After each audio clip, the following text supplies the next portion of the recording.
Hey, welcome everyone. It's the Mike Rogers Show. Mike Rogers here with you. And today I have a very special guest, a super famous guy. This is the most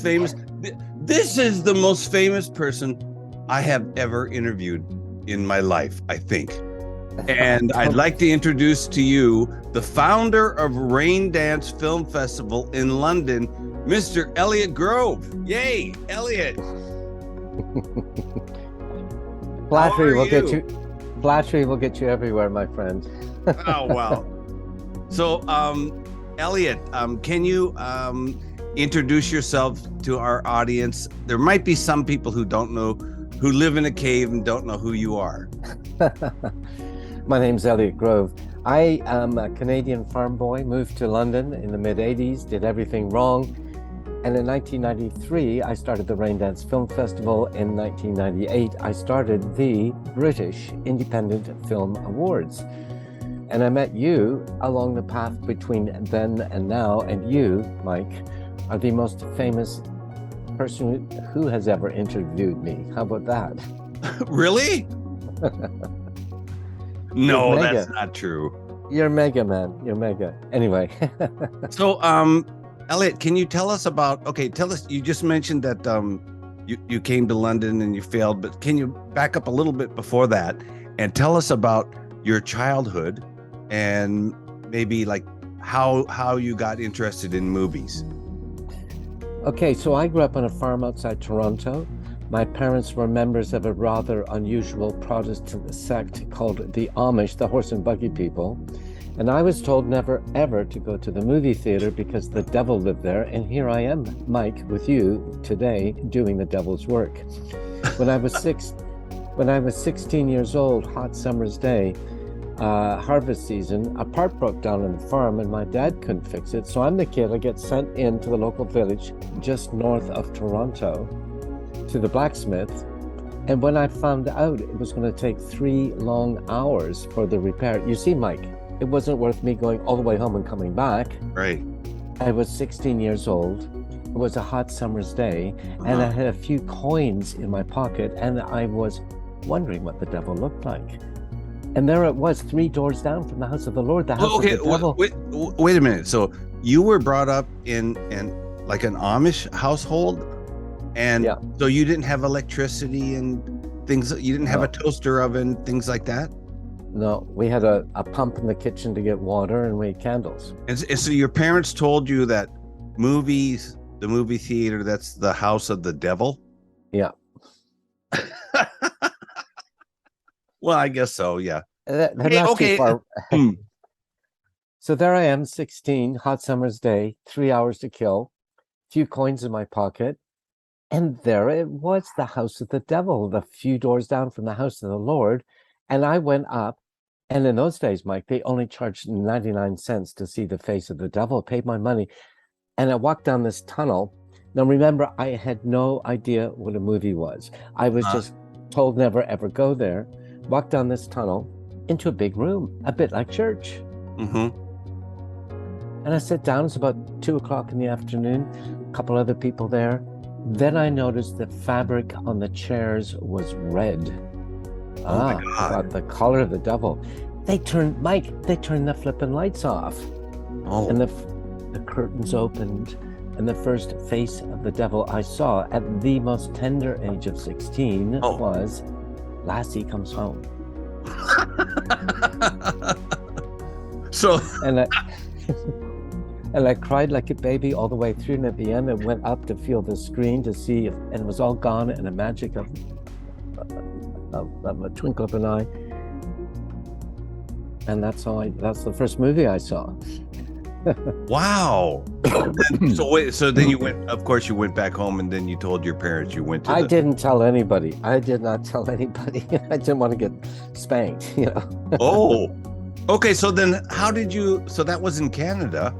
Yeah. How did you wind up in London? Well, a bit more to the story. A year later, the family moved into the big smoke of Toronto, And I broke my mommy's heart, Mike. My marks were really good. I could have gone to any university I could have in North America. My marks were really, really good. Instead, I broke my mommy's heart and went to a 3-year post-secondary school art degree in downtown Toronto, where my post-secondary school degree graduation certificate proclaims me an expert in absolutely nothing you and I will talk about today. I am, however, a qualified technician in something called cire perdu, lost wax bronze casting, the ancient art of the Greeks. And with that in my pocket, I came over here first in the mid-70s. I worked for about 6 months for Sir Henry Moore, the creator of monumental sculptures around the world.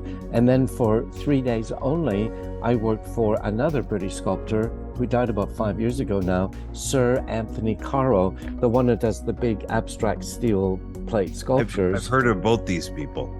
Yeah, they're famous.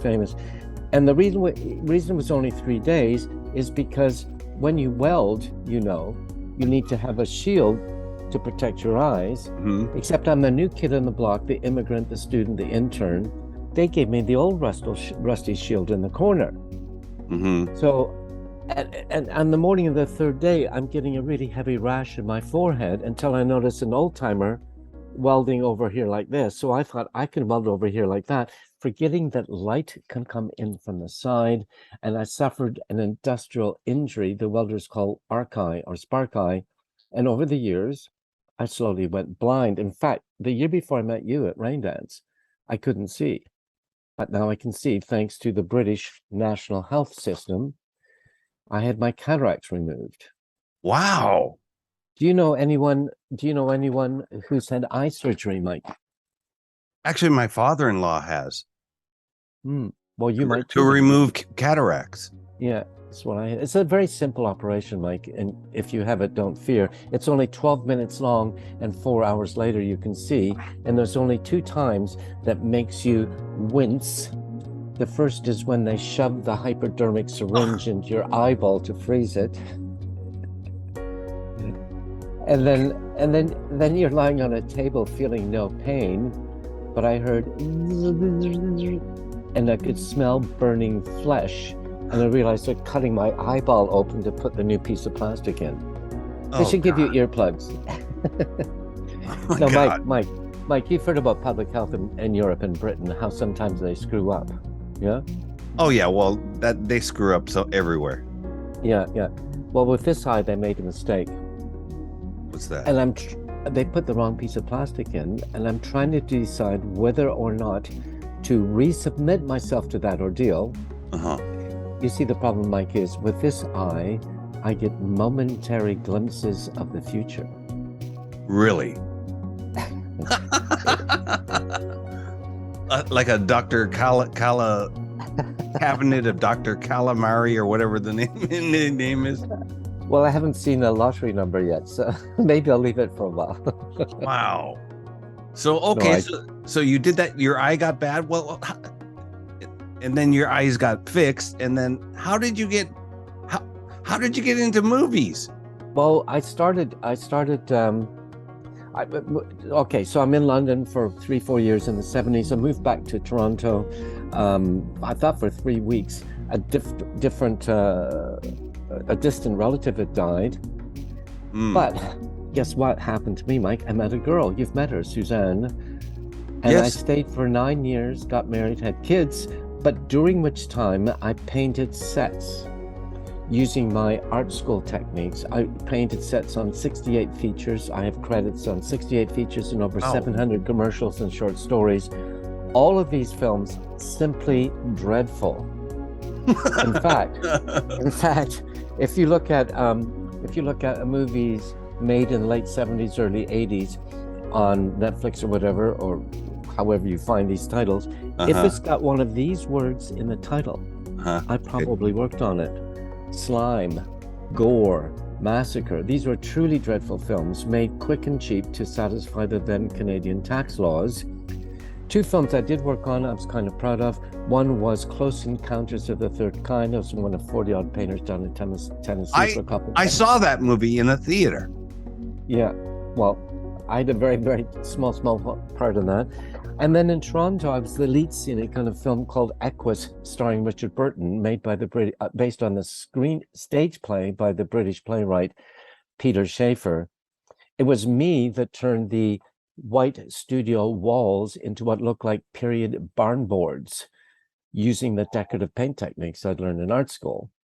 And it was while working on that film, Mike, that I marveled how any film ever got made. You see, that film starred Richard Burton, and at that time he was battling addiction and suffering from heartache. He just bust up with Liz Taylor. Mm-hmm. And if we had an 8 a.m. call, we were lucky if he showed up at lunchtime, and if he did at all, he was usually so off his face he couldn't work. But that film did get made, won lots of awards, and I had a very, very small part in the making of that film. Wow. I then moved back to London, fancied myself a property entrepreneur in the mid-'80s, made shitloads of money until 1991 when I'd lost absolutely everything because the interest rates went to 24%, property values fell in half, and I went bust. And I spent a whole year feeling sorry for myself. Now, at that time, I was living in the National Trust property just outside London. And Farmer Fred, who had the surrounding 50 acres, he knew I'd gone bust. And for a whole year, he saw me walking around, moping around, feeling sorry for myself. And one day he called me on it and he said, you know what, Elliot, no doctor in the world can help you as long as you're feeling sorry for yourself. And I said, okay, well, what should I do? He said, do what you love. And that's when I remembered my first movie, Lassie Comes Home. But by then I'd lost all of my contacts in the industry and so on. But I am Canadian. Mm-hmm. By the way, Mike, the next time you meet me, we shake hands, whatever. We'll hug and all that stuff. As you turn away, check your body jewelry. We're very good at slipping it off your fingers, and you won't even notice till you get home. Well, I only wear the one. I have this suicide ring. Oh, neat. My wife says if I take it off, she'll kill me. That was funny. But I know British people are very, up their ass. So I did some research, and I found out what British people really like are membership cards to semi-secret membership organizations, and thus was born the Raindance membership scheme, still going strong. And then I started doing training courses, and then one day, people that I knew were making movies, but making them outside of the industry. Back in the early 90s, you pretty much needed $1 million, pounds, euros to make a film. Mm-hmm. But these people were making films for 5, 10, 20,000, not millions. Mm-hmm. And I looked at some of them, I thought they're really good. But because the industry was so up their ass then, no one would put them in a cinema. Oh. So me and two other people were sitting around a kitchen table one day and said, why don't we rent a cinema and start a festival, which is exactly what we did. Wow. I had £100 left over from something I was doing, enough food for the kids for a few weeks. I was sharing office at the time with a guy with an old-time thin paper fax machine that cost £1 a page international. Mm-hmm. I picked up that year's, this was in May, that year's Cannes product guide, which comes out every year. Those of you who want to know what's coming up, get the trade product guide. There are 3: Hollywood Reporter, American; Variety, American; Screen International, British. They're all equally good. But I picked the Variety one up, and I circled 68 films that I thought I would like. I did a 1-page faxed it until the money ran out, and 38 of them showed up, including What's Eating Gilbert Grape, was the European premiere of that film. Oh, wow. So all of a sudden we were sitting around the table, the 3 of us, and said, this actually works. And we worked like hell doing the festival to today, as you've met many of them, have a team of people anyone would die for, keeping independent film in cinema, keeping the word of independent out, and celebrating independent film. So that's a very long précis of my journey so far. Wow. So Raindance has been going for how many years now? 30. 30 years. So when is this year's Raindance? 2002. This is 2002. When is this year's Raindance Film Festival? 22 is on October 26th until November 5th. Our opening night film. We are about to announce, I can't today because we're still waiting to see if the actor John Hamm will attend or not. The opening night film will be at the Curzon Mayfair in London, and 5-minute walk around the corner, opening night bash at the very, very prestigious Dorchester Hotel, where we will present the Icon Award to someone deserving. Last year it was Sir Michael Caine. Wow. So, okay, how about this year's festival? How many submissions did you get? How many films have you guys have chosen your films, right? We're down to the last 3. This year is different. We used to rent a cinema. When you first came, Mike, we had the 5-screen. We just can't do that this year. So we only have 43 slots, and we've picked 40 films, but we have about 15 films we need to squeeze into those last 3 slots. So all the films come in over 3 million minutes of films, and we cut it down to about, let me think, about 10,000 minutes. It's a horrendous job. Plus we have 10 shorts programs. So, and we have decided, well, we've always done it strands. We have documentaries, British films, international films, LGBT, and so on, music documentaries and so on. We've got some fantastic music films this year. Mike, I wanted to ask you, I'm so excited to meet you because you're the music guy. Do you remember a British band from the mid-90s called Razorlight? Yes. Well, they're coming. Really? I thought they broke up. They did, but they got back together last year. They got a new album coming out with Universal, and we have a documentary on them, and they are going to do a live acoustic set in the cinema. Wow, that's really cool. So wait a minute. So they broke up and they got back together again, and they already got a contract with Universal? Yeah, well, they broke up. They kept sort of playing, but with only the original guitar singer guy. I've just forgotten his name. Isn't that bad? But the whole band got back together maybe 18 months, 2 years ago, doing the gigs like a new band. Right. And now but they have quite a fan base here in the UK. Yeah, they've got a good fan base here in Japan too. Do they? Yeah. And do you know another American band? I think they've broken up forever, called Idaho. No, I don't know that one. Okay. Well, I don't. It was. I'm more into British and Japanese bands, actually. Well, I rarely play. That makes sense. Anyway, so so we have the music strand is the point. We also have in the documentaries a green strand about all the horrible damage we're doing to the environment. Blah blah blah. So and we never know exactly what strands we're doing until the submissions come in, and we have about 14 people looking at the features and feature docs. We have about 6 people looking at the shorts, and they filter them down to the head of programming, Suzanne, and she goes like that. So really, it's that complicated to get in. You have to go through a selection team, like 15, 16 people, then it goes to the next one, then it goes to the program director. Yeah, and every once in a while the filtering system make a mistake. So if I kind of tell you a story of what happened to a film that we are screening. Yeah. Okay, this film, the girl, I mean, I know them all. I looked at the film. I knew the director vaguely. I met him 10 years ago. And I happened to see that he'd submitted a film. So I click on the Film Freeway, the one you use, and I see that a girl on our team had given it a 1 and out of 10. Next to it put silly, and then the word nope. So I thought, doesn't sound like a very good review, Elliot. No, it's not what anyone. Anyway, I looked at it. I thought it was simply amusing, and so now we will probably include that one in the program. Even though the filter doesn't always work, is what I'm trying to say.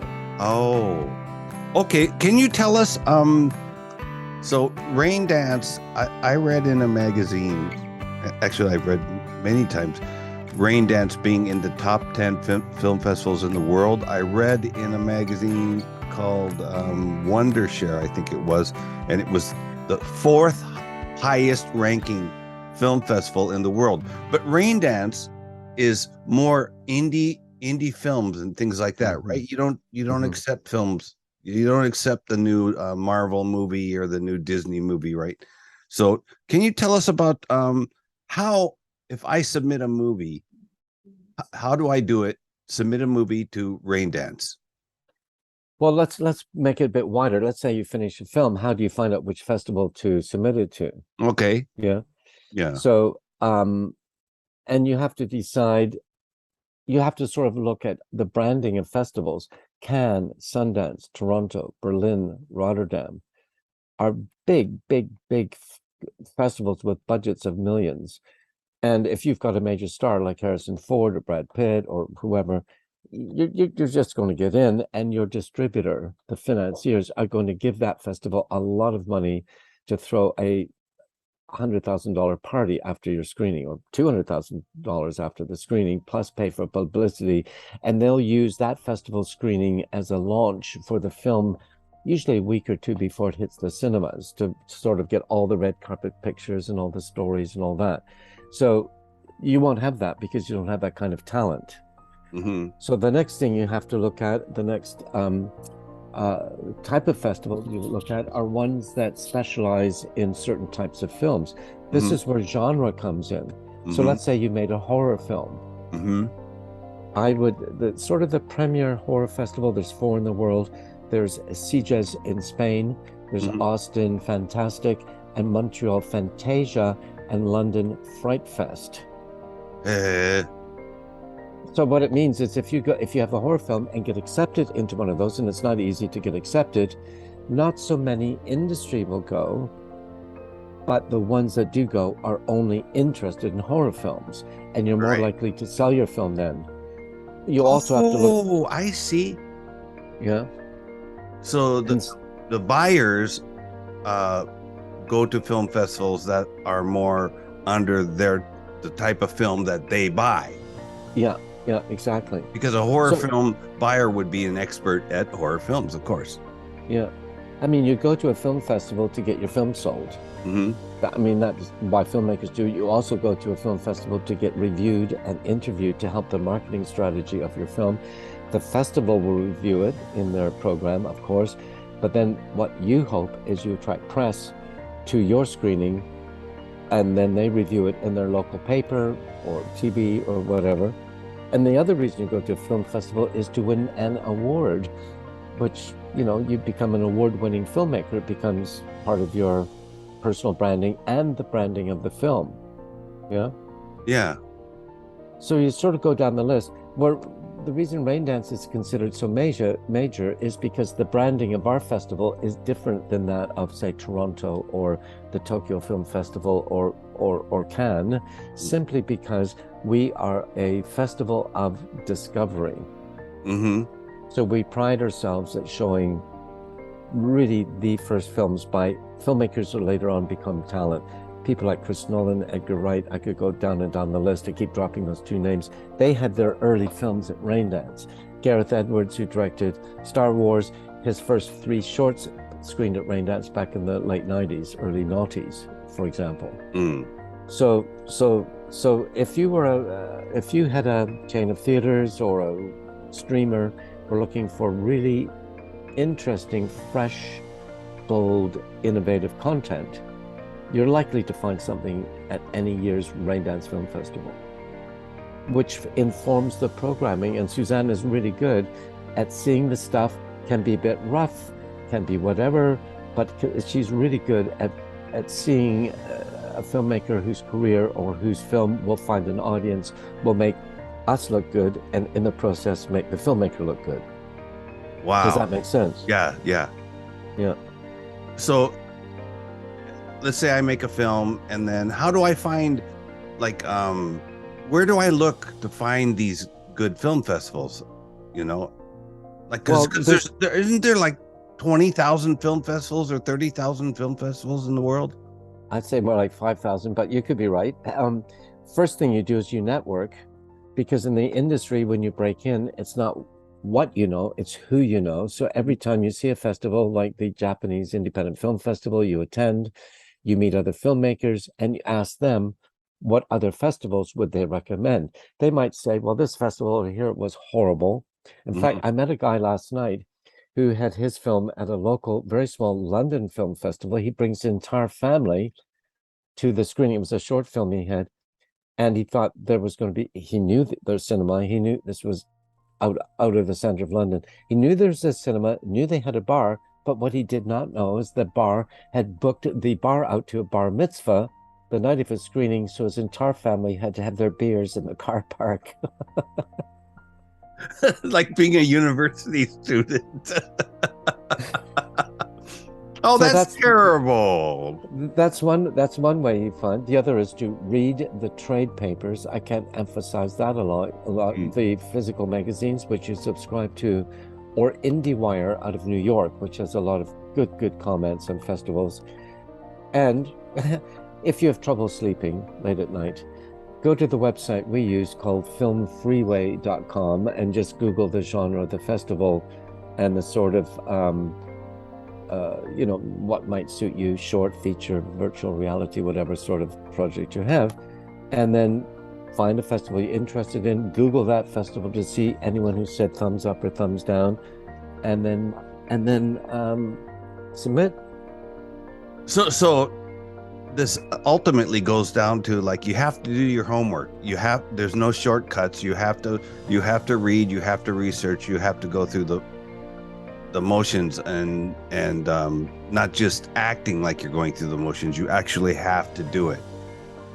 Well, Mike, you know that better than anyone, and I know from speaking to you in London, England, and in Tokyo, that the act of actually writing and producing your film is only half of the process. Yes. In fact, maybe only 10% of the process.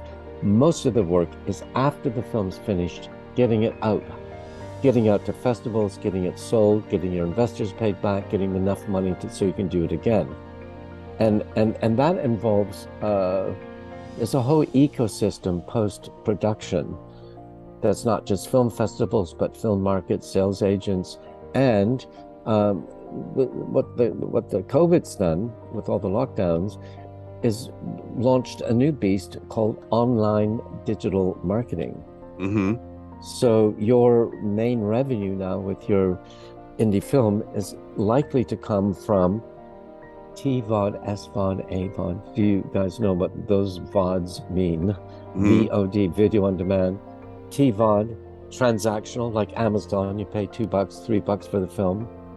Or AVOD, you watch it for free, but you have to accept an ad every 15, 20 minutes. Or SVOD, Netflix, where they will buy your film and then you can watch it if you're paying your $12.99 a month or whatever it is, in whichever country you're in. So that's the new way. Cinema distribution of your film is what everyone wants, but really it should be considered as a lost leader that makes your film look more valuable in the other windows. And this is sorry, I'm talking back and forth here. You make your film. The hardest thing I've had to learn, and the hardest thing my filmmaker friends around the world have had to learn, is nobody watches a film except your mom. People won't pay money to watch a film. They pay money to watch a movie. When does a film become a movie? When it's in the movie theater. Right. So in a festival, your film's in a movie theater. So that it's not as good as having a week or two or a month in a chain of cinemas, but it has played in a movie theater. It's now becoming a movie. If it wins awards at festivals, it becomes even more and more of a movie. You see? Yeah. So at that point, your money that you will receive from your TV, from your VOD, different platforms, starts to rocket up because you've won awards. It's becoming a movie. So always thinking about how you can turn your film into a movie. And Mike, that can start right at the beginning of the process, even before you write a script. you need to make sure your personal branding as a filmmaker, not as a family man or whatever you are, dentist, your personal branding, start you working on that right away on Facebook, TikTok, whatever, Instagram, Twitter. And also, once you start thinking of your film, even before you write it, why don't you test the title? Why don't you test the logline? Why don't you test that on your social media to see if that is more of a film or more of a movie?